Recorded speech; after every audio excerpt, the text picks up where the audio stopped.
grande, e aí a gente propôs uma nova modalidade de acoplamento que podia dar uma discussão interessante em termos de unitariedade. E aí a gente chegou ao conjunto de propagadores, né? Eu vou só reproduzir aqui, que a gente trabalhou. Então a gente introduziu, fixava o campo vetorial com o campo escalar e tirava o efeito desse campo escalar na parte longitudinal. Então nós temos o seguinte conjunto de propagadores locais. O dado aqui.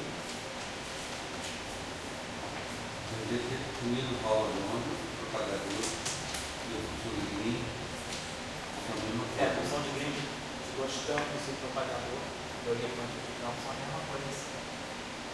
Agora, elas dão a interação atrativa ou então, a função de Green do campo, ela dá essa interação daquele campo, faz a mediação, é atrativa ou repulsiva. E o propagador? O propagador também. Só no sinal. O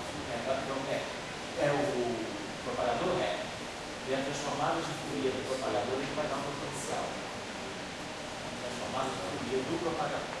Não entendo. Mas aí se é atrativo ou repulsivo? Atrativo o quê? Se é atrativo. Então, se é atrativo ou repulsivo, você tem isso também. Porque se tem spin 1, o spin 1 está associado com simetria de gauge. E a interação pode ser atrativa. Então, você tem uma carga, que pode ter valores positivos ou negativos. Então, a interação do spin 1 ela depende do sinal da carga. Então, o campo de spin 1 que você tem a corrente conservada pelo teorema de Lewis. No caso do spin 0, não. Porque o campo de spin 0 ele não se acopla com a corrente conservada. Então, a interação é sempre atrativa. Por isso, você pode falar sobre isso. Eu quero falar sobre isso no meu curso, você pode deixar. Você fala de spin 2. É atrativo. Isso é uma coisa de spin. É uma coisa de spin. O da corrente de letra. Está ligado ao spin e está ligado com a corrente de letra.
O Solano tinha passado por esse tempo.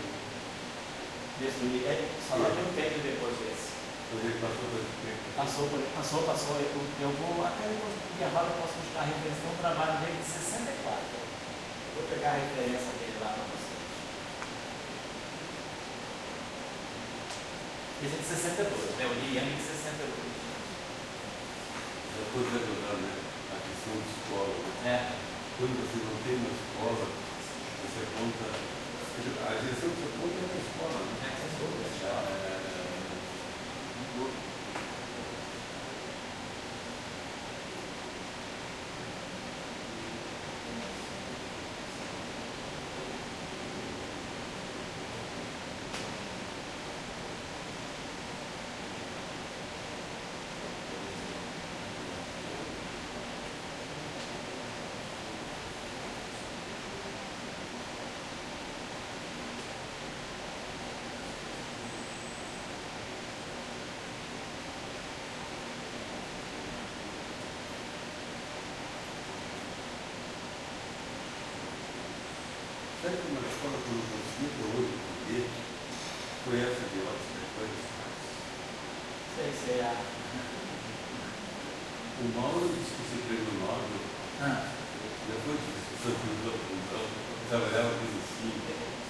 que tem?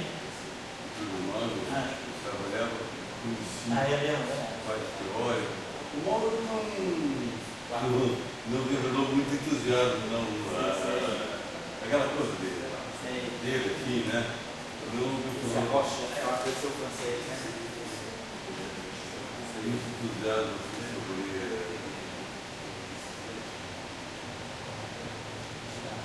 Então, a nossa lista de propagadores, quer dizer, a nossa matriz de propagadores era essa, vou botar aqui. Escrever só. Tá? De acordo com o nosso esquema aqui de organizar os campos, né? A gente organizou os campos nessa estrutura aqui. Alguma coisa assim, W, listar. Aí colocamos aqui a matriz, né? Só o operador ó. E aqui W, Então, a nossa matriz de propagadores ela vai estar organizada assim, o ônibus 1, os propagadores, eles vão estar organizados nesse esquema aqui. Então, W está, W está, Fi, aí aqui é o Fi está, W, e aqui é o Fi está. Só organizando aqui.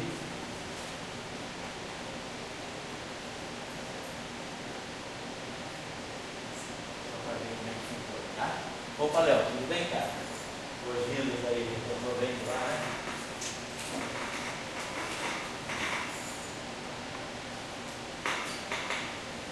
Então, a gente, na aula passada, Léo, a gente organizou o exemplo. A gente estava estudando o trabalho, fez algumas considerações sobre o trabalho do Lee e do Yang, sobre o spin, né? O spin carregado, uma eletrodinâmica gerada por portadores carregados com spin. E aí a gente viu a formulação tinha problemas de modularidade, e aí, em função da pergunta que o Dória fez, a gente acrescentou um termo também que mistura o campo vetorial com o campo escalar para ver como é que a gente mexe com a modularidade. Então, a gente tirou esse conjunto de propagadores aqui, tá? E vamos fazer assim, aqui é sempre, vamos jogar esse termo aqui é eta mini, vou botar isso aqui é menos eta, isso aqui é eta mini. Vamos reescrever esse propagador assim. Eta mini menos a parte longitudinal. Então vai aparecer aqui, vamos botar aqui, mais. Quando eu colocar aqui menos, né? O eta mini é eta mini menos ômega. Vai ficar menos ômega, porque esse menos vai ficar mais. Então esse daqui, então vai aparecer um termo novo aqui, vai aparecer um outro pedaço aqui, vai ser 1 sobre K12 menos sobre 2, né? E aqui nós temos o ômega mini, que é o K1 sobre K2.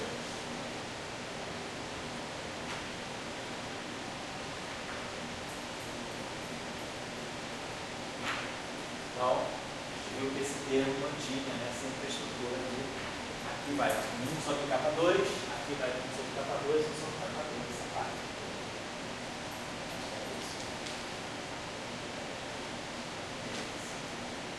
Bom, então a gente viu que a gente tem agora dois conjuntos de polos, né?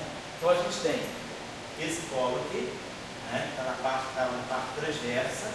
Agora a gente tem aqui esse setor, dois polos aqui. Vamos tentar ver, então, claro que a gente tem um polo para K2 igual a F2.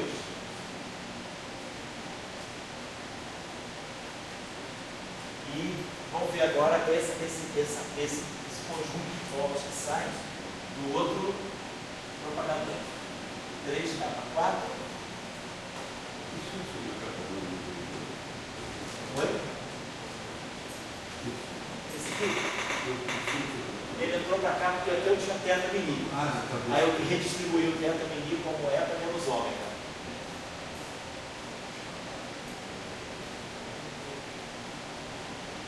Só que eu apaguei. Eu perdi esse fio da minha.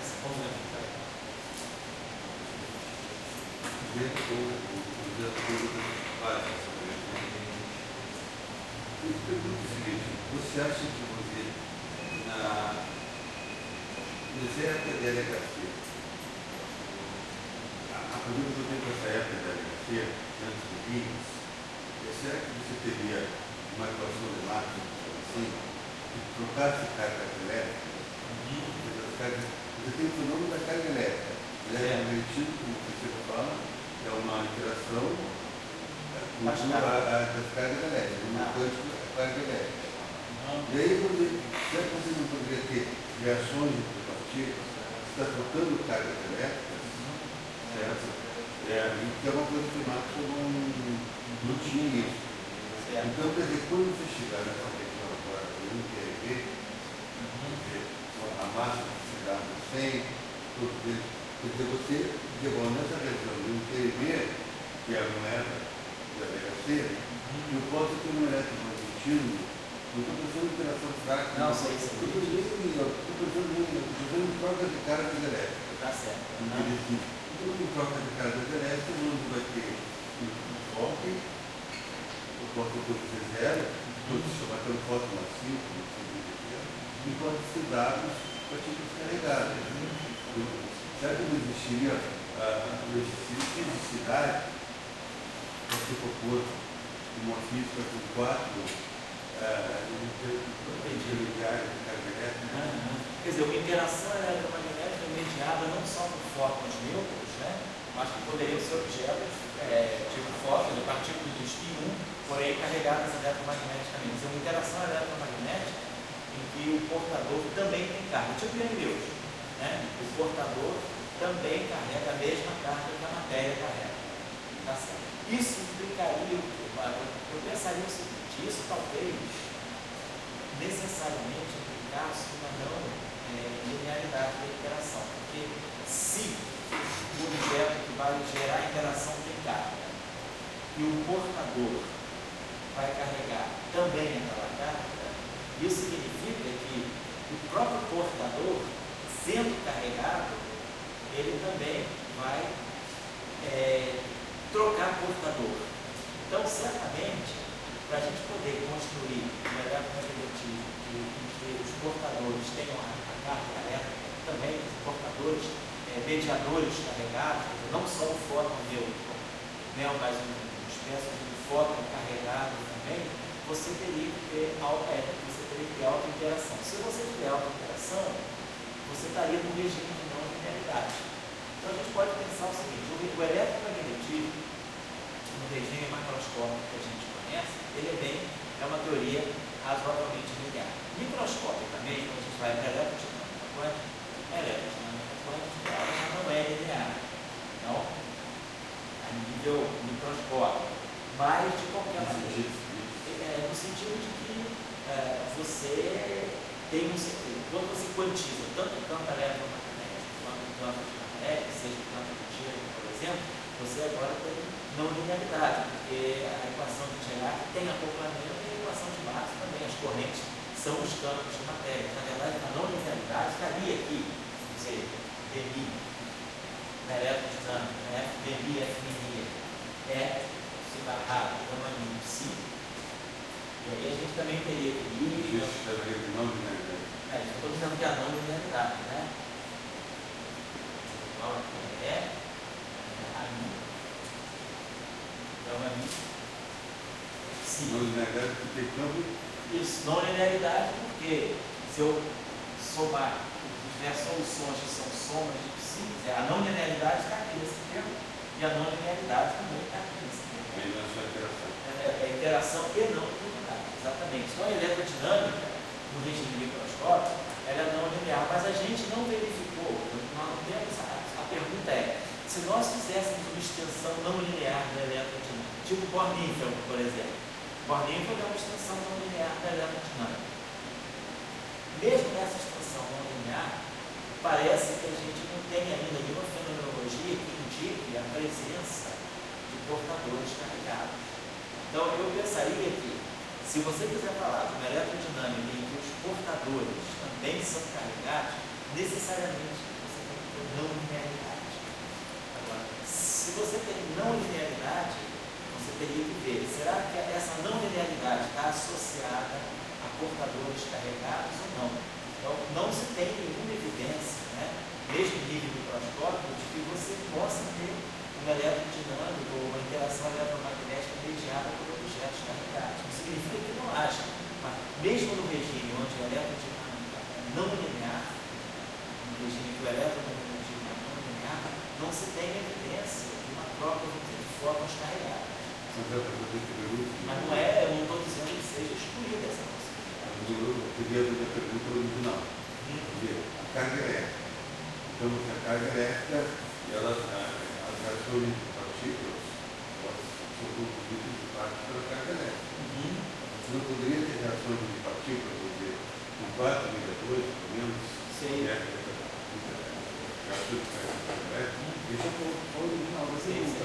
E não tem porquê também, né? E daí que vem a pergunta, esse dado, certo? Porque aqui não está no modo de discutir. Então, esse dado, será que é o dado da interação fraca, assim como o fóton tem um pé na interação magnética, tem um pé na fraca, será que o dado da interação fraca também tem um pé piano? E talvez essa coisa que a gente chama de interação fraca, includa o eletromagnetismo sentido. É porque vamos dizer assim, entendeu? Porque do ponto de vista da teoria eletrofraca, o W mais e o W menos, eles são bósons de Gauge carregados das interações fracas. São bósons de Gauge das interações fracas, mas eles têm carga eletromagnética. Mas do ponto de vista do eletromagnetismo, eles entram como campo de matéria, eles não são bósons de Gauge, do ponto de vista do eletromagnetismo. Agora, o que você está dizendo é, será que o W mais e o W menos, eles também não poderiam ser bósons de Gauge do eletromagnetismo? Você teriam uma espécie de bóson de Gauge carregado no eletromagnetismo também. Então, eu acho que aí a gente tem algumas questões que a gente tem que considerar. Por exemplo, a interação fraca, ela tem uma característica bem distinta das demais interações. Explicando melhor. Quando o quarto decai, o decaimento beta, que é vamos dizer assim, o decaimento padrão, é a interação, o paradigma da interação fraca, é o decaimento beta do nêutron, que no fundo é o decaimento beta do quarto D. Quando o quarto D decai, ele troca de carga. A interação fraca ela é muito caracterizada pela troca de sabor. A partícula que efetua a interação fraca, ela muda. Então o quarto D passa a ser o quarto U, o quarto C passa a ser o quarto S passa a ser o quarto C. Então a partícula, quando ela tem interação fraca, ela muda de flavor, né? Quer dizer, é diferente nesse sentido. O quarto D, ele decai dando o quarto U com o elétron e o antineutrino com o elétron. Então, não é que o quarto D ele emita objeto, ele emita W, e ele continue sendo o quarto D. Na eletrodinâmica quântica, por exemplo, na cromodinâmica, né? Quando você tem interação forte, os quartos, né, quando eles interagem, eles trocam gluons, a interação de quarto entre gluons, a interação de quarto trocando gluons, ela não muda o tipo de quarto, ela muda a cor do quarto. Né? Como o Sebastião está explicando, o gluon, ele carrega número quântico de cor, mas o quarto U, trocando gluons, ele continua o quarto U. O quarto C, trocando gluons, ele continua o quarto C. A interação fraca não. O quarto U passa a ser, ele decai e ele vira quarto D. Então a interação fraca é muito caracterizada pela mudança de sabor. Na interação eletromagnética, o que a gente sabe é, se eu pegar uma partícula carregada e outra partícula carregada, elas se atraem ou se repelem, né, pela interação eletromagnética. Mas ela não muda a carga. A carga dela tem a ver. Um elétron, se ele é espalhado por um outro elétron, ele continua com a carga dele. Ou se ele é espalhado por um pósitron, ele continua, as cargas continuam. Então a interação eletromagnética, ela não se dá com a troca de carga da partícula. Então eu pensaria que, por isso que o emissor, ele deve ser neutro, porque a partícula absorve ou emite um fóton que continua com a mesma carga. Se, por exemplo, se o elétron, se numa interação eletromagnética, o elétron emitisse ou absorvesse fótons e passasse a ser uma outra partícula, com outra carga, então, nesse processo, ele trocou o objeto carregado. Mas o que eu estou entendendo é que a interação eletromagnética, ela se dá sem que a partícula mude a sua espécie. Então, uma partícula carregada interage eletromagneticamente e ela continua ela. Ela não perde o número quântico de carga. Então, que é diferente da interação fraca. Na interação fraca, não, a partícula ela muda a individualidade. Você não pode ter processo, por exemplo, não é que troca uma parte da partícula carregada. Sim. Você tem reações, você troca de carga. Você pode fazer você não troca a identidade, mas você é possível você, um elétron interagir com o trocando um intermediário carregado. Pois é, mas se o elétron trocasse, vamos dizer que o elétron trocasse o intermediário carregado, se esse elétron emitisse uma carga positiva, por conservação de carga, que aí a carga elétrica é conservada, a carga dele teria que ser acrescida. Se eu tenho um elétron e ele emite uma carga positiva, ele teria que sair neutro. Ele teria que sair com carga. Ele emite uma carga positiva, então ele já tem uma carga negativa. Se ele emitisse uma carga positiva, ele entrou uma carga negativa, saiu uma carga positiva, tem que ter uma carga que é 2 vezes negativa. Ele passaria a um estágio que ele teria uma carga menos 2. Se ele tem uma carga menos 0, vamos dizer, uma carga é negativa. Se ele tem uma carga e ele emite uma carga menos 0, no final do dia eu teria que ter uma carga 2E, que 2E menos 0 tem que ser igual a E. Então, se a interação eletromagnética ela se desse com a mudança de carga da partícula que interagiu, eu entendo que a interação eletromagnética poderia ter portadores carregados. Então, talvez a gente a pergunta é, será que tem alguma distância de interação eletromagnética? A gente ainda não observou em que haja troca de carga. A questão é que a gente está muito bem habituado, para nós, a gente tem discutido isso um pouco aqui no curso, a eletrodinâmica, em geral, ela é uma eletrodinâmica de portadores de carga negativas e meio elétrico. Está acostumado, o paradigma da carga elétrica é o elétrico.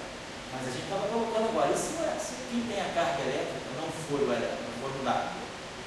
Se eu tiver, por exemplo, uma interação com partículas escalares carregadas, a carga elétrica está nas partículas escalares, pi mais, pi menos, por exemplo. Eu quero estudar um eletromagnetismo de pi mais e pi menos. Então, eu não tenho mais elétron jogado. Agora, se por acaso, por alguma forma eletromagnética, eu tivesse uma corrente, por exemplo, que acoplasse um elétron e a carga negativa como um objeto com carga positiva, ou seja, eu tivesse uma corrente eletromagnética carregada, ela seria acoplada com uma espécie de fóton carregado. O que eu entendo é que a gente mantém sempre essa ideia de que o mediador da interação eletromagnética é neutro, porque nós não temos nenhum exemplo, nenhum processo na natureza em que o setor de matéria interaja através de uma corrente carregada. Quer dizer, a corrente eletromagnética ela é sempre neutra. Né? O protótipo da interação eletromagnética é esse. Si barra, gama mi, psi. E aqui, a espécie de partícula que está aqui é a mesma que está aqui. Se por acaso, por exemplo, eu tivesse um espinor acoplado a outro espinor, se eu tivesse essa estrutura aqui, por exemplo, da corrente eletromagnética, uma corrente eletromagnética mista, onde esse objeto aqui tivesse uma carga e esse tivesse outra carga, se eles têm cargas distintas, as transformações de gauge deles são feitas por fases diferentes. Suponhamos que esse cara aqui tenha a carga Q, então a transformação de gauge dele vai ser E a menos I alfa Q, gama mi. Suponhamos que esse cara aqui tem uma carga, então esse cara aqui tem carga Q-psi, e esse cara aqui tem uma carga Q-ki. Então a transformação de gauge dele é I, Q, Então, tem um fator de fase aqui na corrente eletromagnética. Então a corrente eletromagnética seria I alfa Q-ki menos Q-psi. Então essa corrente, se eu fizer uma transformação de gauge em cima dela, ela não é invariante de gauge, ela pega uma fase. Então isso significa que ela é carregada. Se essa corrente é carregada, ela deveria se acoplar a um fóton. uma fóton carregado. A questão é que a corrente eletromagnética ela é sempre diagonal. O férmio que está aqui é o mesmo férmio que está aqui. Mas se a gente construísse uma interação eletromagnética com férmions com cargas distintas, então essa corrente eletromagnética, se esse cara tem carga diferente desse, essa corrente eletromagnética ela é mais neutra. Ela ganha uma fase no final do dia. Ela ganha essa fase. E aí ela vendeu. Então eu acho que essa é a questão. Se eu consigo construir, como é que eu construiria um eletromagnetismo com portadores, né, que tivessem cargas distintas, que uma coisa que fosse não diagonal? Esse seria o desafio. Eu não estou dizendo que é impossível, estou dizendo.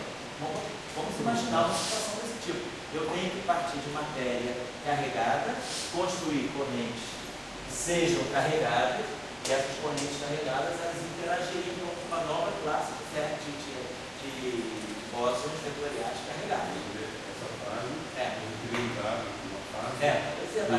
aí sim, aí ela poderia pegar aqui, provavelmente ela iria pegar aqui um bóson, ela teria que se acoplar aqui com um WI, e aí pela invariância de Gauge do eletromagnetismo, esse cara aqui, ele teria que ter essa fase menos I alfa QT menos QPSI. Ele vai carregar justamente a diferença de cargas entre esses dois objetos. Aí isso aqui me daria uma interação eletromagnética invariante de Gauge perfeita. Então o bóson teria que pegar. Mas para isso, nós teríamos que imaginar uma situação onde o objeto que interage eletromagneticamente, ele muda a carga, ele emite ou absorve mediadores, trocando a carga dele. Como é o que acontece, isso é muito característico da interação fraca. A interação fraca das interações conhecidas é a única que o objeto perde a identidade quando interage. Por exemplo, se a gente tiver uma reação desse tipo, né?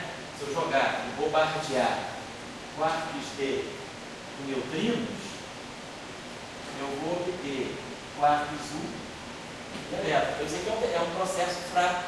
Então, quando você joga neutrino em cima de quarto E, esse processo fraco, o que sai dessa reação é quarto U e elétron. Então, a interação fraca tem muito essa característica de mudar o flavor da partícula. A partícula muda de identidade quando interage fracamente. Isso é característica só da interação fraca. Como eu falei com você, os gluons, né, sendo trocados pelos quartos, eles mudam a cor do quarto, mas não mudam o tipo de quarto, o flavor. Então, o quarto U emite gluons e absorve gluons, continua U, ele muda a cor dele. A B para o D, para o C, para o S, para o T e para o B. Todos os quartos mantêm a sua identidade trocando gluon. Na interação fraca isso não acontece. Senão o mediador ele começa a ter características tipo das próprias partículas.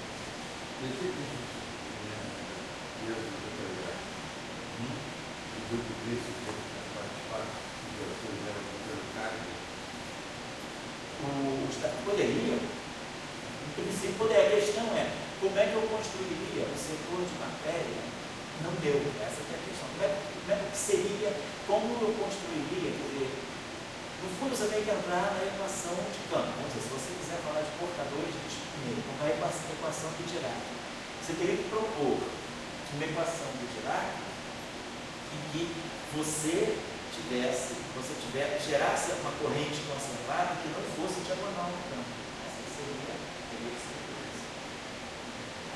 E a gente, quer dizer, o eletromagnetismo, a questão que a gente também coloca é, a gente começou a olhar o eletromagnetismo classicamente, a gente olha o eletromagnetismo classicamente, depois é que fez a quantização. Então, a fenomenologia da interação eletromagnética, ela diz que a carga elétrica ela é atraída, ela é repelida, mas ela não troca o sinal dela, ela não troca o valor dela. Então, isso aí é muito decisivo para a interação eletromagnética. Isso, claramente, é o que dá a linearidade das equações de Maxwell. Porque se o fóton tivesse carga, quando o elétron emitisse um fóton, esse fóton sendo carregado, ele também criaria um campo eletromagnético em torno dele. E aí, ele teria que interagir com outros fótons, porque ele próprio está gerando interação. Então, é o caso de Gene-Wilson, seria exatamente complicado. Só que Para a carga elétrica, a gente não tem algo desse tipo. A pergunta natural é assim, a natureza deveria explorar todas as maneiras de trocar a carga elétrica. Essa é E falta explorar o mundo. Na interação prática, você já começa a ver que o sistema de permanente, um pouco voltado para o sabor, também a carga elétrica muda.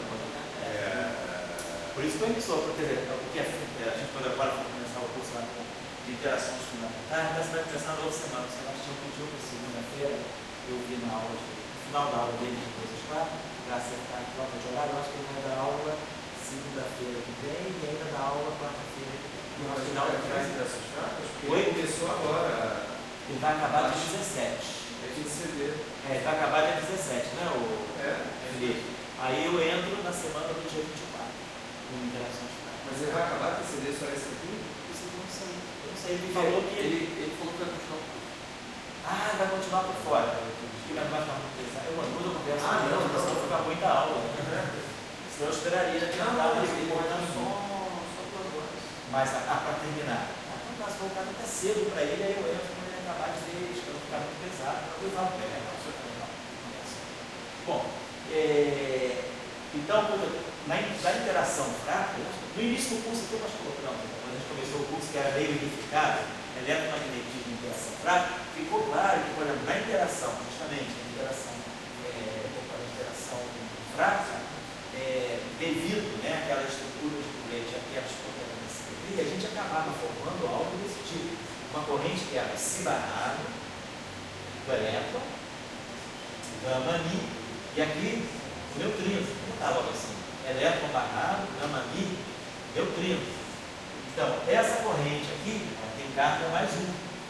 Então, ela se acopla com um dado de mi dentro. Então, tudo bem. Essa corrente aqui é uma corrente carregada.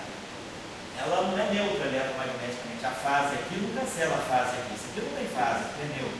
Esse aqui tem uma fase, vai ficar com uma fase positiva, que vai matar esse aqui. Então, isso aqui é invariante eletromagnética, é invariante de Lorentz, mas essa corrente é carregada. Então, essa corrente aqui tem carga mais 1. Mas é uma corrente fraca. Essa corrente aqui, a constante acoplamento que está aqui, é a constante acoplamento fraca. Não é a constante eletromagnética. A questão é que você, essa corrente aqui, nós cálculos dão uma 5, porque quebra de paridade. Eu que distingo completamente eletromagnética e fraca, não tem uma paridade, outra não, são duas coisas. Eu digo o seguinte, se você tivesse só um gama 5, se só um gama ali, é o caso que você tem a corrente de 4. No 4 você pode formar assim, o barrado, gama-mi, D. O U tem carga 2/3. Então esse cara aqui vai ter carga menos 2/3. E o D tem carga menos 1/3. Então essa corrente aqui tem carga menos 1. Então essa corrente tem carga menos 1. Então, por invariância eletromagnética, ela vai ter que se acoplar com o objeto que tem a carga mais. Quer dizer, a fase eletromagnética dessa corrente vai ser menos 1. A fase eletromagnética desse cara é mais 1, então isso significa a invariante de beijo 1.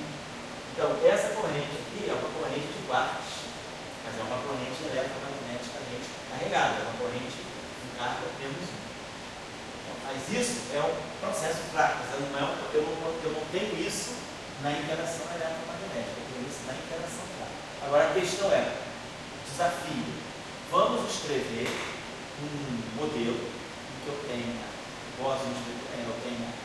portadores de carga com diferentes sinais, com diferentes cargas, e que a gente possa compor uma corrente eletromagnética carregada. E essa corrente eletromagnética carregada, ela vai trocar objetos carregados. Esse é um desafio que a gente pode fazer, pode tentar ver como é que compõe. O que significa compor, na verdade? O problema todo é que o maior está aqui. Compor uma corrente eletromagnética desse tipo, que não é real, onde esses caras aqui têm cargas distintas, de tal maneira que essa corrente aqui não é neutra. Acho que é isso que é importante. Então, como é que essa corrente sai da equação de Dirac? Essa corrente sai da equação de Dirac pelo termo cinético. Basicamente, a gente tem isso aqui. I gama mi de mi psi menos n psi. Vou colocar assim. Para eu... Então, se a gente aqui fizesse algo do tipo I, vou pegar um outro férmio carregado. I gama mi de mi qui. No princípio, vamos dizer, uma outra massa. N' aqui igual a zero. Como é que eu poderia opor, né, uma corrente carregada? Porque a gente sabe que normalmente a gente faz, a gente multiplica essa equação por psi barrado, tira o barrado dela, multiplica lá, subtrai e a gente ganha uma lei de conservação. Agora, para eu ter alguma coisa, para eu gerar essa corrente aqui, psi barrado, gama mi aqui, eu tenho um problema. Se esses férmios forem massas distintas, né, para eu cancelar o efeito de um e do outro, eu não vou poder. Agora, suponhamos que esses dois férmios tivessem até massa igual. Tem a mesma massa. Então, vamos supor que eu tivesse essa situação. Equação de Dirac para um férmio psi, equação de Dirac para outro férmio aqui. Digamos que eles têm carga distinta. Tem a mesma massa. Então, vamos pegar essa equação aqui, vamos pegar o complexo conjugado dela. Menos I, dmi, psi barrado, gama mi. Menos M, psi barrado, igual a zero. Se nós multiplicamos essa equação aqui por... Aí eu multiplico essa equação aqui por... Eu tenho dmi, psi barrado aqui, multiplico essa equação aqui por psi. A gente fala, não é? Multiplico aqui por psi, multiplico essa por psi barrado, e quero as duas, subtraio uma da outra, beleza, sai a lei de conservação bonitinha. Agora eu quero formar uma lei de conservação que misture os dois termos. Então, por exemplo, eu gostaria de pegar essa equação aqui e multiplicar por I. Vou pôr dmi psi barrado. E essa aqui eu multiplicaria por psi barrado. Então a gente formou psi barrado aqui, psi barrado aqui. E esses dois, isso é crucial, que essas duas massas sejam as mesmas. Então, se eu subtraio uma equação da outra, pego essa equação menos essa, esses dois objetos se cancelam, esse aqui fica por sinal mais, e eu produzo uma corrente conservada, que é o psi barrado, gama mi aqui. Então eu tenho essa corrente aqui conservada. Se esse cara aqui tem fases distintas, se tem cargas distintas, então essa corrente aqui não é neutra. Eles têm fases distintas. Agora, o problema é que é crucial, eles têm a mesma massa. Então, se eles têm, se eu introduzo agora a interação eletromagnética entre eles têm cargas. Então, agora nós introduzimos a interação eletromagnética, a pergunta é, a interação eletromagnética vai perceber as cargas. Então, vamos colocar agora, deixa eu apagar isso aqui, vou refazer a discussão. Pegar. Só para colocar ali, psi.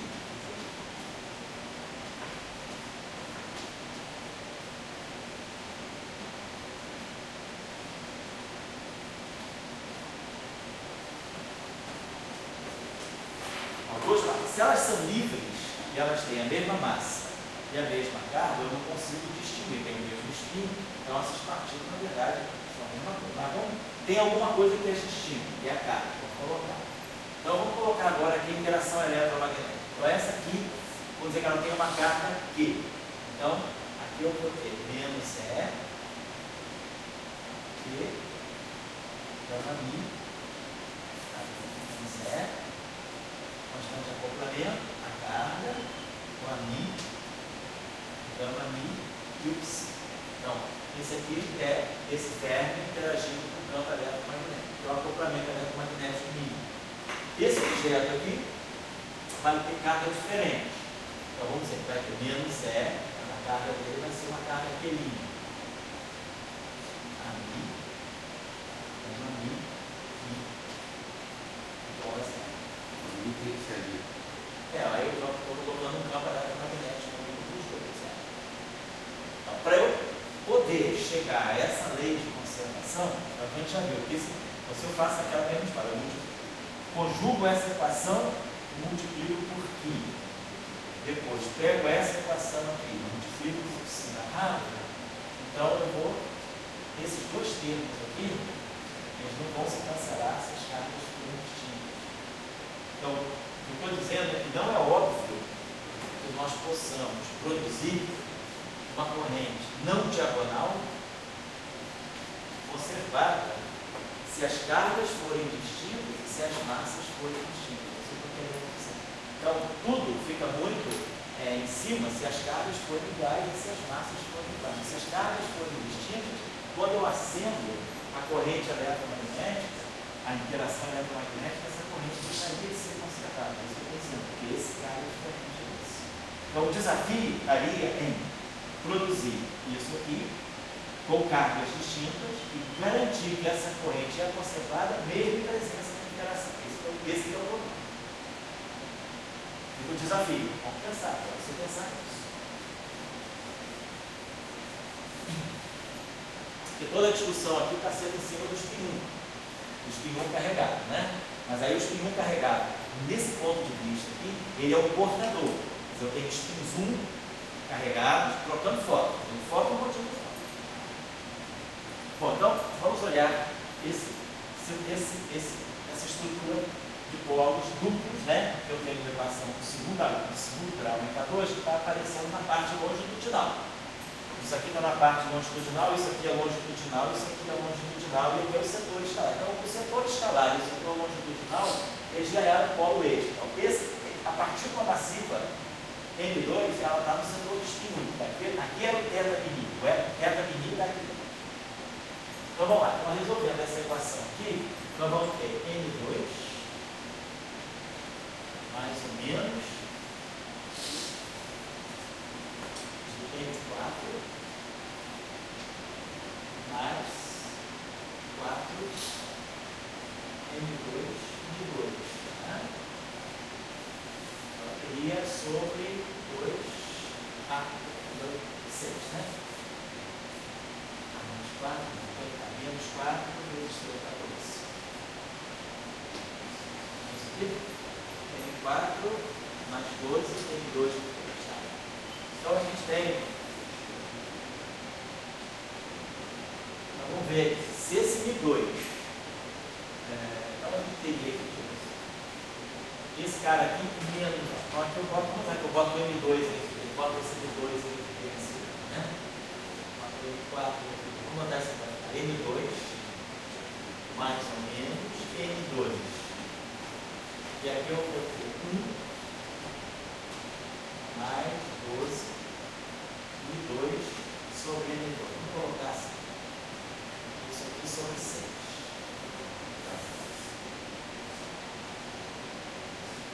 Vamos colocar assim.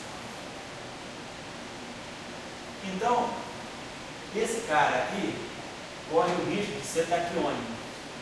Se esse M2 for positivo, esse radicando aqui é maior do que 1. Então, eu vou ter uma raiz negativa. K2 vai ser negativo, eu teria um TAC. Porém, se M2 for negativo, se esse parâmetro M2 for negativo, esse número aqui, né, vai ser menor do que 1. Então, eu poderia pegar, se a gente pegasse nessa situação, M2 negativo, porém 1 mais 12 M2 sobre M2 maior ou igual a 0. Tá?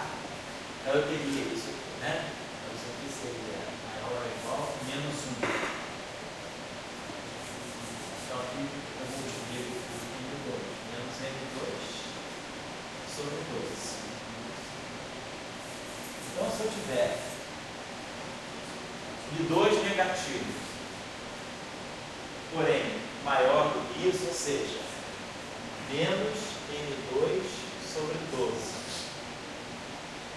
menor ou igual a M2, menor que 0, menor ou igual a 0, quer dizer, se o M2 for 0, eu tenho uma partícula, tem K2 positivo e tem K2 igual a 0, eu teria uma partícula de massa nula. Então, eu posso acertar esse parâmetro μ de tal maneira, eu o meu problema todo aqui é evitar o tacto, porque se esse parâmetro I ao quadrado for positivo, né? Porque I ao quadrado não significa que é o quadrado de alguma coisa. Eu botei no Lagrangiano aparecido I ao quadrado, na verdade poderia ser um psi, que tem dimensão de massa ao quadrado. Eu tenho um parâmetro psi que tem dimensão de massa ao quadrado, por isso que eu chamei ele de μ2.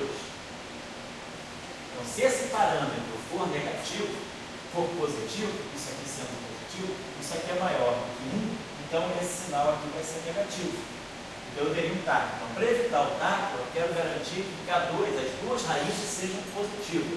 Então, isso aqui tudo bem, positivo, mas essa aqui, para não ser negativo, eu gostaria que esse número aqui fosse menor do que 1, porque diminuiria isso e esse resultado seria positivo. Então, μ2 teria que ser negativo. Mas μ2 tem que ser negativo sem tornar isso tudo aqui negativo. Então eu tenho μ2 negativo, mas quero que 1 mais 12 μ2 sobre m2 seja maior ou igual a zero. Então é isso que me dá μ2 maior ou igual do que isso aqui. Então, se μ2 for igual a isso, isso aqui vai dar zero.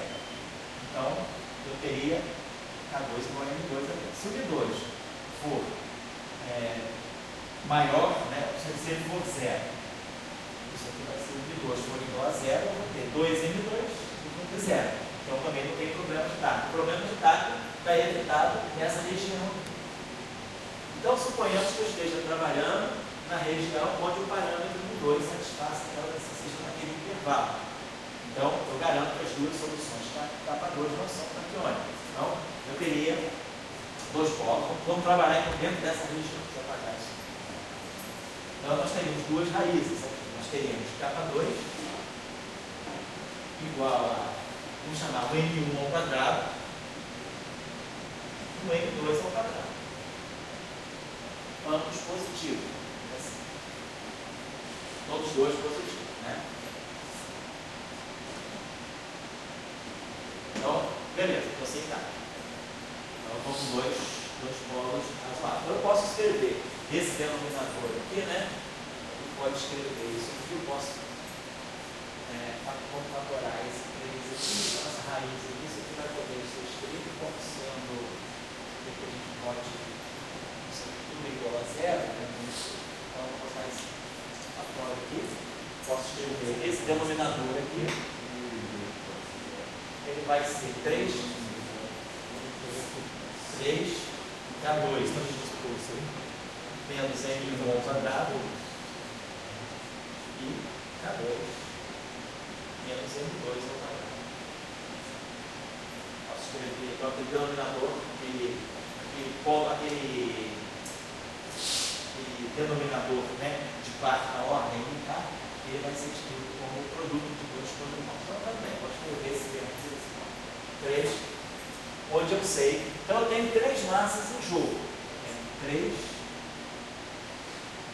K2 menos M1 ao quadrado, K2 menos M2 ao quadrado. Certo?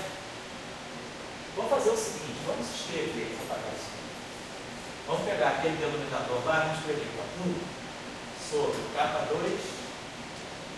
menos M1 ao quadrado.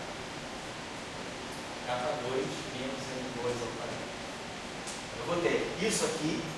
Essa estrutura vai estar aqui, aqui, então todos esses, o setor longitudinal do W e os propagadores mistos e todo o setor escalar, ele vai ter a mesma estrutura do polo. Então eu tenho duas partículas, eu devo ter provavelmente uma delas M1 ao quadrado e uma associada ao φ e outra associada à parte longitudinal do W. Então eu tenho, vamos dizer, três polos, devo ter três quantas. Aí tem uma partícula massiva, K2 igual a M2, no setor de spin 1, porque esse ℏm aqui, ele contém ℏm. ℏm está aqui dentro, ℏm mais ômega-m. Então aqui eu tenho esse polo no setor transverso. E no setor longitudinal eu tenho esses polos aqui. Então esses dois polos aqui estão no setor estritamente longitudinal. E esse polo aqui, junto com esse, está formando o setor transverso. Então esse polo aqui, na verdade, não está no setor longitudinal. Então eu redistribuí ele. Na verdade, se eu pegar esse termo aqui e englobar com esse eta μi, eu ganho θ μi. O polo eminentemente longitudinal são esses dois. Então, essa estrutura se perpetua na parte escalar. Então, vamos escrever isso aqui como sendo esse produto, essa diferença aqui. Soma de dois polos simples, 1 sobre K2 menos M1 ao quadrado menos 1 sobre K2 menos M2 ao quadrado. Então, isso aqui é sobre vezes 1 sobre M1 ao quadrado menos M2 ao quadrado. Certo? Isso aqui vezes isso é igual a isso. Então, M1 ao quadrado menos M2 ao quadrado, vamos dizer que M1 ao quadrado é essa raiz maior. Essa aqui é M1 ao quadrado. M1 ao quadrado, M1 ao quadrado é o polo correspondente ao sinal mais. E o M2 ao quadrado é o polo correspondente ao sinal menos. Então, M1 ao quadrado menos M2 ao quadrado é positivo. É esse cara menos esse cara. Então, dá 2 vezes M2 do lado a lado. Então, essa diferença aqui é positiva. Então, esse cara, então eu tenho aqui nitidamente dois resíduos com sinais opostos. Certo? Mas, isso ainda não é tão grave, porque eu estou olhando essa matriz como um todo. O que nós temos que olhar é os autovalores da matriz. Então, vamos olhar. Então, vamos pegar vamos colocar o seguinte: todos esses propagadores foram escritos dessa forma. Vou dar aqui 3 K1 ao quadrado menos M1 ao quadrado, K2 ao quadrado, K ao quadrado menos M2 ao quadrado. Mesma coisa que eu vou botar tudo aqui de uma vez para ficar tudo certinho.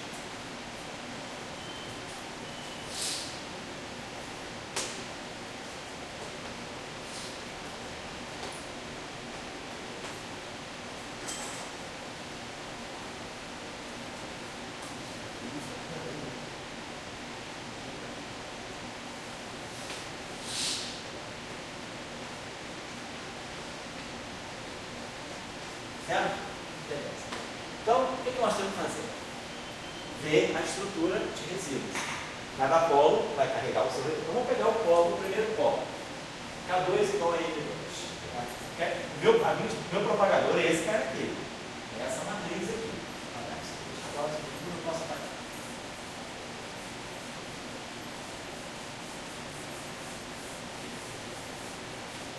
Então, vamos pegar o polo K2 igual a M2, é um polo macio.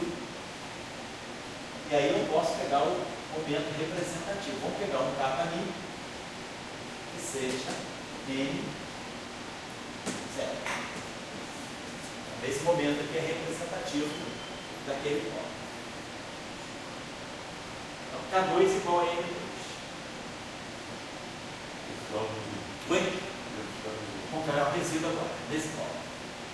Então, claro, quando eu for tirar o resíduo, como é que eu tiro eu tenho essa matriz, eu tenho todos esses propagadores. Como é que eu tiro o resíduo? O resíduo é multiplicar. O polo é simples, é multiplicar tudo por K2 menos M2, né? Multiplicando pelo P de K2, e tomando o limite para K2 que tem de M2. Resíduo no polo simples. Então, quando eu multiplicar esse cara aqui por K2 menos M2, ele vai produzir menos I eta μi. Quando eu multiplicar tudo isso aqui por K2 menos M2 e tomar o limite tendendo a zero, esse vai dar zero. Mas esse termo aqui sobrevive. Então, a gente vai ter. Então, quando eu pegar o resíduo, então, primeiro o propagador. Então, vamos pegar agora, nós vamos formar agora a matriz com todos os resíduos. Então, o resíduo que vai sair no setor WMI estar WMI vai ser multiplicar tudo isso aqui por K2 menos M2 e tomar o limite, K2 tendendo a M2. Quando eu multiplico por K2 menos M2, eu limpo isso. Então, eu produzo menos I eta μi. Quando eu multiplicar por K2 menos N2, aqui, tomar o limite para K2 tendendo a N2, isso aqui dá zero. Então, isso aqui eu não tenho, aqui eu tenho resíduo. Eu tenho K2 menos N2, vai multiplicar. Então, vai produzir um resíduo aqui, que vai ser mais K'I sobre K'I sobre K2, mas K2 é N2. Então, essa matriz tem esse resíduo, esse propagador. Agora, os outros polos lá, sempre que eu multiplicar por K2 menos N2, vai dar tudo zero. Então, essa matriz de resíduo aqui, ela tem a seguinte. Oi? Do K2 menos N2 dá para zero. Dá para zero. Eu multiplico e tomo o limite. Então, aonde tiver K2 menos N2 no denominador, simplesmente ele desaparece, o limite fica constante. Aqui não tem K2 menos N2 no denominador, então eu vou multiplicar por K2 menos N2, eu vou tomar o limite. Aí nada. Então, porque aqui realmente não tem polo para K2 igual a N2, isso tudo aqui é zero. Essa matriz aqui é 5 por 5. Então, a matriz de resíduo, nesse caso, ela vai ter essa estrutura. Aqui é um setor 4 por 4, é esse setor aqui. Tá? E depois aqui, essa matriz aqui é 4 por 4, essa aqui é 4 por 1, essa aqui é 5. Tá? Então aqui é 4 por 4, aqui é uma coluna com 4 linhas e uma coluna, aqui é uma linha com 4 colunas e um elemento único. Então aqui é 4 por 4, 4 por 1, 1 por 4, 1 por 1. Então é uma matriz 5 por 5. Essa matriz é toda zero aqui. O resíduo, esse setor aqui, ó, é esse propagador, mistar φ. Mistar. Esse propagador tem resíduo nulo. Então, ele está localizado aqui. Esse aqui é aquele que nós calculamos, é aquela matriz 4 por 4. Essa aqui é a matriz sobre N2. Aqui é o φ estar livre. É esse propagador, que também tem resíduo zero. Então, a curva é zero. E aí, oi? Por que o resíduo é zero? Aonde? Nos dois setores ali. Porque o resíduo vou multiplicar Então. por K2 vezes N2. Claro. Depois tomo o limite. Esqueci de tomar o K2. Né? E agora tem esse setor aqui. Esse setor está bem organizadinho. Esse setor aqui, ó, o K'I só tem elemento 0, 0. Então, quando eu tomar o K0, K0 vai ficar M ao quadrado. Sobre M ao quadrado dá 1. Ah, tem um, né? Deixa eu se colocar o. Então, quando eu tomar 0, 0, aqui vai produzir um I, e no ETA 0, 0 vai produzir um menos I. Então, dá 0 aqui. Dá 0, 0, 0, 0. Depois, na diagonal dá tudo 0, e o ETA 1, 1, ETA 2, 2, ETA 3, 3 é menos 1. Então, você vai ficar 0, aqui vai ficar I, 0, 0. 0, 0, I, 0, 0, 0, 0, I. Então, a gente produziu essa matriz de resíduo. I, 1, 1, 1. Então, o que a gente observa é que eu tenho 3 graus de liberdade no setor WI. São os 3 graus de liberdade correspondentes a uma partícula massiva com spin 1. Então, eu tenho massa diferente de 0, spin 1. Então, eu tenho 3 graus de liberdade. Legal? Então, beleza. Isso me garante que, pelo menos, o spin 1 massivo carregado está ok. É uma partícula física que existe. Tá? Agora, vamos começar a ver os outros resíduos. Vamos ver o resíduo agora para K2 igual a M1 ao quadrado. A gente podia, se tivesse uma matriz propaganda, se tivesse um termo fora, tem que organizar. Eu tenho que analisar a matriz propaganda. A matriz como um todo. Tem que olhar exatamente. A matriz de resíduo, você não vai olhar o resíduo de cada propagador, porque tem propagador misto. Então, na verdade, você tem que olhar a matriz como um todo e vai diagonalizar. Depois você tem que olhar os autovalores da matriz. Essa matriz não precisou ser diagonalizada porque ela já saiu diagonal. setor φ no polo K2 igual a N2, o resíduo deu zero. Se o resíduo deu zero, é porque não tem partícula física aí. O resíduo, ele dá o quê? Ele dá o quadrado da função de onda daquela partícula. Então, eu só tenho resíduo aqui. W1, W1, W2, W2, W3, W3. Então, eu tenho 3 graus de liberdade no setor de estímulo. Beleza. Tem que olhar sempre a matriz como todo. Porque agora, justamente, agora vamos começar a entrar num setor em que eu tenho matrizes mistas, eu tenho propagadores mistos. E aí a matriz não vai ficar completamente bonitinha na diagonal. Então vamos agora pegar o resíduo para K2 igual a N1 ao quadrado. Então isso aqui é o resíduo em K2 igual a N2. É o setor de estímulo 1. É o setor transverso. Certo?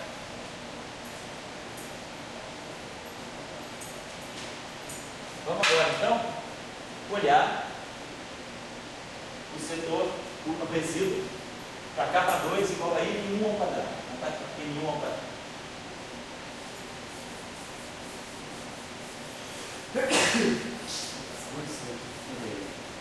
Não vai tirar, não vai tirar, pneumonia. Agora essa coisa. Vai baixar tudo. Então aqui agora vamos pegar o nosso representativo, uma partícula física, tipo tempo. Beleza, vamos pegar um representativo. Então agora o que nós vamos fazer? Vamos pegar aquela matriz P de propagadores, vamos estudar o resíduo daquela matriz como um todo do polo, né, o resíduo daquela matriz do polo N1 ao quadrado. Então, mesma coisa. Aqui é zero. Esse setor não contribui. Porque quando eu multiplicar por K2 menos N1 ao quadrado e tomar o limite, aqui desaparece. Esse termo aqui contribui. É resíduo. Esse termo aqui não tem resíduo. Então vamos pegar o resíduo. Então, desse polo aqui, vamos pegar, né, no meu setor mi, do meu setor quadridimensional, quem vai ser o resíduo? Vai ser I. Aí, K2 é N1 ao quadrado. Vai ficar N1 ao quadrado menos I2.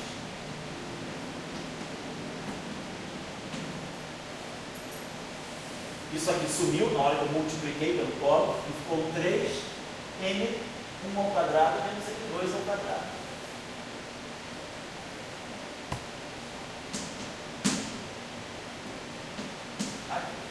Então, é o resíduo dessa parte, vezes esse pedacinho aqui, Kmi, sobre K2, que é o N1 ao quadrado. Então, esse é o resíduo que ficou desse propagador nesse polo aqui. Então, esse termo aqui não tem resíduo, esse termo aqui, isso some, e o K2 fica N1 ao quadrado, então fica aí sobre 3 N1 ao quadrado menos 2, N1 ao quadrado menos N2 ao quadrado, Kmi sobre N1 ao quadrado. Então é o resíduo que ficou naquele setor aqui. Essa matriz de resíduo aqui. Nesse setor aqui, Mi star φ. Esse aqui. Então, no setor Mi star φ,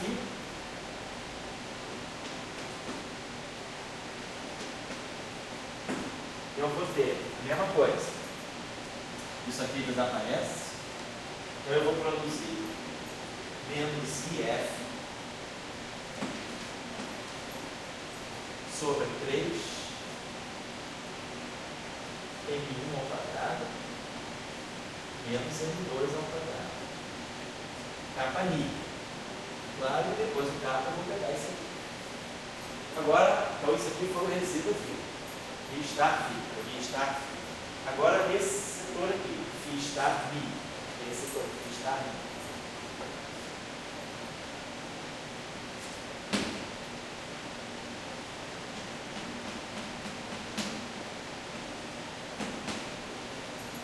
Nesse setor aqui, vai ser IF, ser o oposto desse aqui.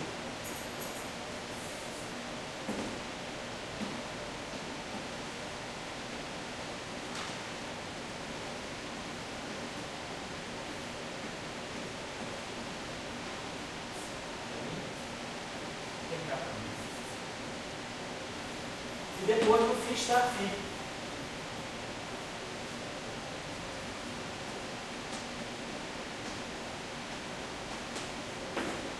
deixar aqui. Então, esse carinha aqui vai desaparecer. O K2 fica aí em 1 ao quadrado. Então, fica aí 3 em 1 ao quadrado mais N2 sobre 3 em 1 ao quadrado menos N2 ao quadrado. Certo? Então, agora vamos montar a nossa matriz de resíduo.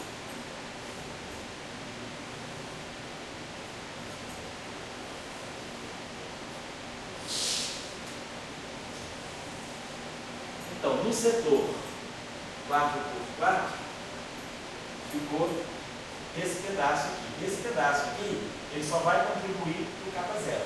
Só vai ter que é o único elemento de matriz, o único vetor não nulo, componente não nulo é a componente zero. Então, não vai ter nenhuma componente a não ser a componente 0 e 0. O capa zero é n1 ao quadrado, que cancela esse n1 ao quadrado aqui. Então, eu vou produzir aqui, sempre vai ter um i. Então, vou botar um i aqui em evidência. E aí nós vamos ter n1 ao quadrado menos n1 ao quadrado sobre 3, isso aqui. Já pode colocar o denominador em evidência. Oi? Já pode colocar o denominador em evidência. Ah, o denominador está presente em todos, isso mesmo. Vamos botar esse denominador em evidência.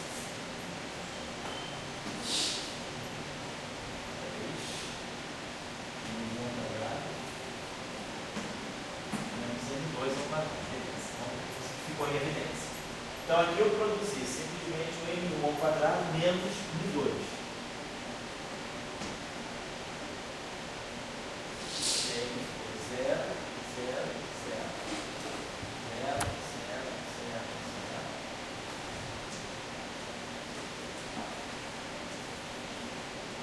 Não está me indicando que eu só tenho um grau de liberdade.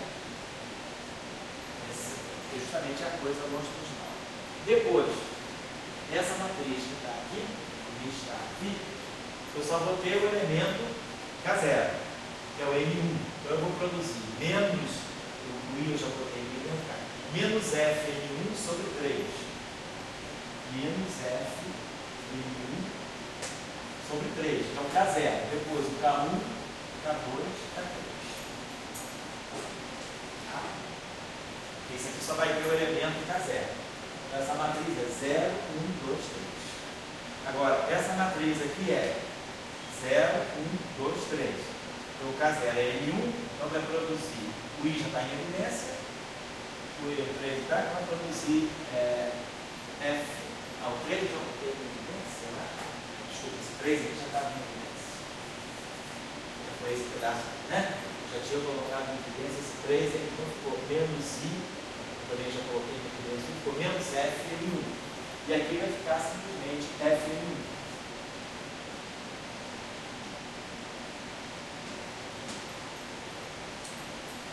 E aqui nesse setor nós já botamos isso em evidência. Então, por 3n1 ao quadrado mais n2 ao quadrado.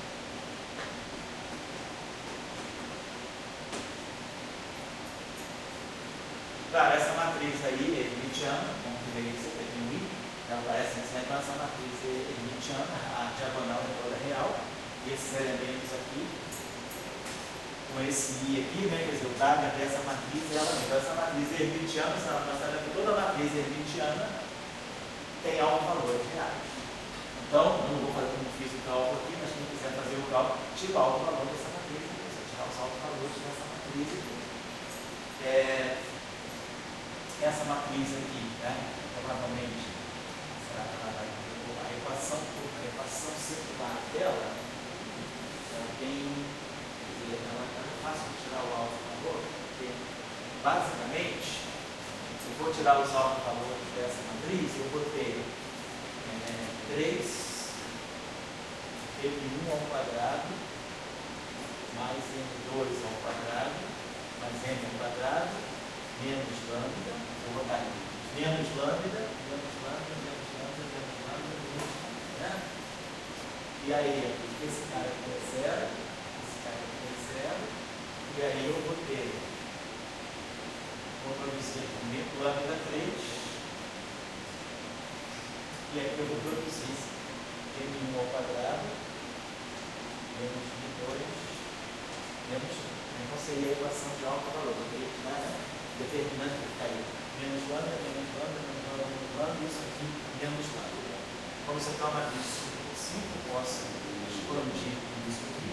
Então fica esse cara aqui vezes o determinante dessa matriz. Mas essa matriz aqui é diagonal. Então, o determinante disso aqui tem que ser igual a zero. Log 3 alto valor. Oi, tudo bem, cara? Então ela tem alto valor no. Valores nulos e tem dois altos valores aqui. Tá? Então, um alto valor vai ser lambda igual a n1 ao quadrado menos n2 e o outro valor, alto valor, vai ser lambda igual a 3n1 ao quadrado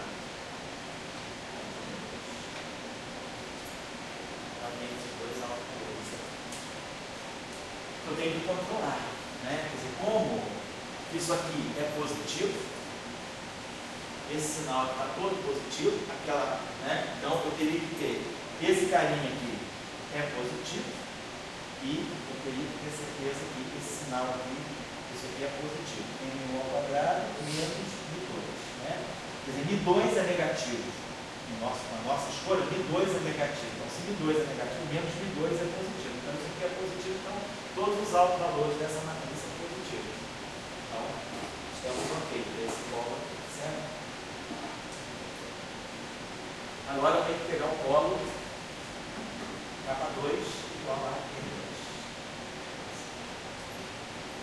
Então, tiramos os altos. Então, a gente tem que olhar isso. A gente tem que pegar a matriz de resíduos e diagonalizar a matriz de resíduos. Eu tenho que ter certeza que todos os altos valores têm o mesmo sinal. Se eu tiver diferença de sinal, significa que um alto valor é positivo e o outro é negativo, eu tenho ghost.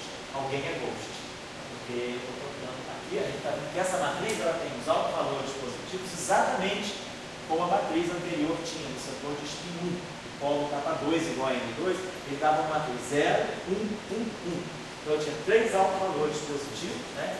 Fator I, 3 altos valores positivos. Aqui eu tenho 3 altos valores 0, aqui eu tinha 3 altos valores positivos e 2 zero. Então eu tinha os 3 graus de liberdade no setor de spin 1. Aqui eu tenho 2 altos valores positivos. Então, um alto valor deve ser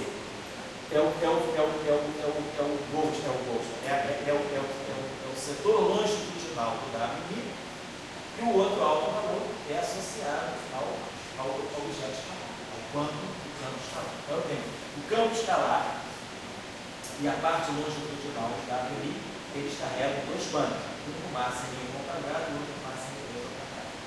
Agora, vamos olhar o polo K2 igual a M2 ao quadrado, que é o terceiro polo que eu tenho. Para eu olhar o K2 igual a M2 ao quadrado, eu tenho M2 ao quadrado, eu tenho M2. Vai ficar tudo igual, só trocando M1 ao quadrado e M2 ao quadrado. Quando eu multiplicar, aqui não tem resíduo, não tem ponto, resíduo é zero. Aqui esse cara vai dançar, vai ficar M2 ao quadrado menos M1 ao quadrado. E M2 ao quadrado menos. Então é só trocar aqui, tá? M2 ao quadrado menos M2. M2 ao quadrado menos M1 ao quadrado. E aqui M2 ao quadrado. Aqui é a mesma coisa, só trocar M2 ao quadrado menos M1 ao quadrado. M2 ao quadrado menos M1 ao quadrado. E aqui vai ficar M2 ao quadrado, M2 ao quadrado, menos M1 ao quadrado. Ficou tudo igual. O que eu vou ter que trocar aqui é M2 ao quadrado, menos M1 ao quadrado, M2 ao quadrado, menos M2, M2, M2, M2 ao quadrado. Então, essa é a matriz de resíduos do polo M2 ao quadrado. Então, se a gente olhar para essa matriz, ela tem a mesma estrutura também. Eu vou poder diagonalizar ela facilmente, os altos valores vão facilmente achar zero. E esse alto valor, 3 altos valores zero, 3M2 ao quadrado mais M2 e M2 ao quadrado menos M2. Só que eu vou com um problema agora, que é esse problema aqui, né? M2 ao quadrado quadrado menos M2 ao quadrado é o polo de valor menor. Então, M2 ao quadrado, nesse exemplo do polo, M1 ao quadrado, era aquele que dava M2 mais aquela raiz, 1 mais 12 M2 sobre M2. Claro? E M2 ao quadrado era M2 menos essa raiz. Então, claro, que M1 ao quadrado menos M2 ao quadrado dava positivo. Mas M2 ao quadrado menos M1 ao quadrado, ó, isso cancela e fica menos 2 vezes essa raiz. Então, essa diferença agora é negativa. Então, essa matriz, ela tem os altos valores dela são negativos. Então, esse polo é o polo perigoso. Então, o polo perigoso é o polo espúrio, porque ele está correspondendo a Most. Então, nesse caso, a gente encontrou o mesmo problema. Tem um Most que eu não consegui eliminar. O polo M1 ao quadrado está legal, mas o polo M2 ao quadrado ele está o sinal que reflete o lado ainda espúrio, né? Que tem nesse modelo que nós tentamos estender na aula passada. Então, essa discussão aí, mais ou menos, ela esclarece para nós que esse trabalho do Yang, né, de 62, que foi o trabalho que sinalizou para a interação entre partículas carregadas com espininha, fazer um eletromagnetismo, fazer uma eletrodinâmica quântica para portadores de carga com espinho, isso é problemático. Isso se revelou um resultado. Na época houve um certo entusiasmo do Yang, mas eu vou trazer a referência para vocês depois do Baker de Salam de 64.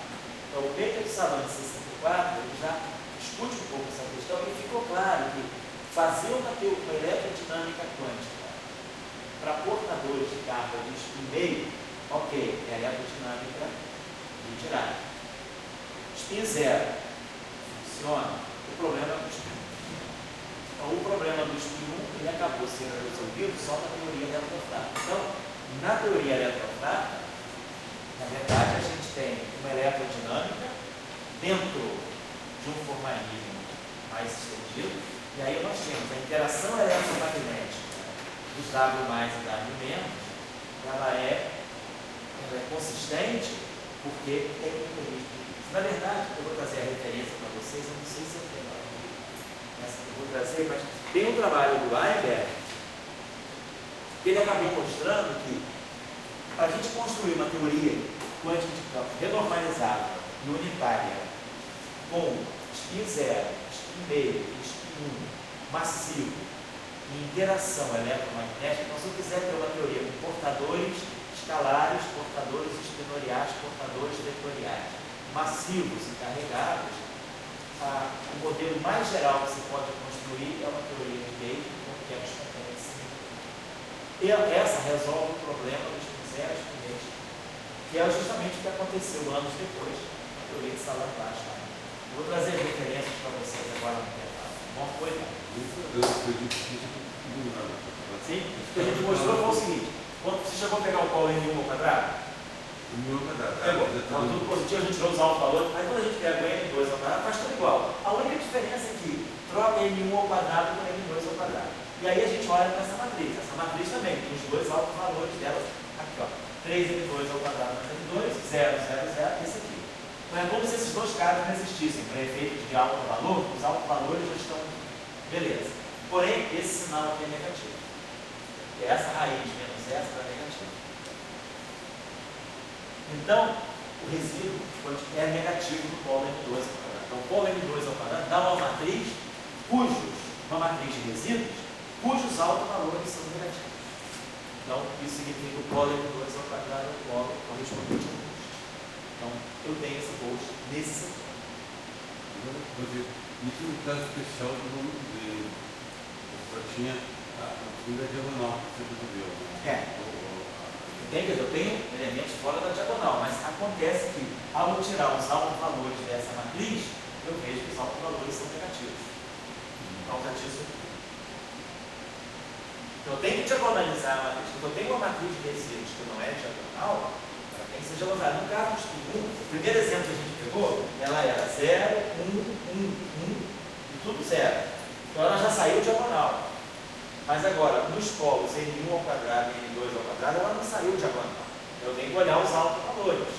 A única coisa que a gente conseguiu foi te fazer os autovalores de cabeça, porque a matriz está bem organizadinha. Quer dizer, foi um acidente do exercício. Né? Mas eu tenho que analisar essa matriz e tirar os autovalores. Eu sei que os autovalores são reais porque a matriz é hermitiana. Então a matriz hermitiana tem autovalores reais. Mas nada me diz que eles são positivos ou negativos. Aí no primeiro caso é o positivo, no segundo caso é o negativo. Sei. Você está com essa matriz. Isso. E o resultado é que no final os autovalores têm que ser positivos. Para qualquer massa, etc. Isso. Né? Agora, vai depender do movimento dessa matriz. Claro, vai depender E não se quer. Não, tudo bem, estou dando um exemplo. Não, claro, estou dando um exemplo. Mas agora a questão foi provada por princípios mais fundamentais. Você tem argumentação. Por que isso está acontecendo? Aí você pega outro exemplo, você vê a mesma coisa que está acontecendo. Então, o que está acontecendo que está me levando aqui no setor de spin 0, eu vou estar sempre enfrentando esse problema. Eu vou ter um polo bom, um polo com resíduo bom e um polo com resíduo bom. Então, por que isso está acontecendo? Então, vamos ver, será que tem uma classe de universalidade dentro disso? Será que isso é evidência de algum resultado mais geral? Essa é a questão. Então, o que eu vou trazer a evidência do trabalho do Weinberg, para vocês darem uma olhada, o que o Weinberg mostra nesse trabalho dele é que, para eu ter uma teoria de campos com spin 0, spin 0, meio 1, massivos, carregados, respeitando os limites de unitariedade, o que ele mostra é que essa teoria ela tem que ter as massas geradas através de quebra espontânea dessa teoria. Até que ponto isso é geral e até que ponto isso é restritivo? Onde estão as restrições dessa demonstração e até onde a gente pode confiar? Será que isso então é universal ou isso é geral até um certo limite? Essa é a questão que a gente está colocando. Estou dizendo que isso é absolutamente geral. Isso é bastante geral dentro daquilo que a gente consegue de uma eletrodinâmica que nós fizemos, meio 1, em que a gente tem algum mecanismo de geração de massa. Agora, se você tiver um mecanismo de quebra dinâmica de simetria, o resultado dele já não é mais necessariamente válido. Se você quiser, o problema todo está, como a gente estudou nos outros casos, quando a gente gera massa, quando a partícula vetorial é massiva, a parte longitudinal dela tem aquele comportamento mínimo propagador. Então, a gente quebra o bound de unitariedade por causa do propagador no setor longitudinal, transverso. No setor longitudinal. O que a gente fez então? Vamos corrigir o setor longitudinal. Então, a gente pode melhorar o bound de unitariedade da seção de choque, tirando aquele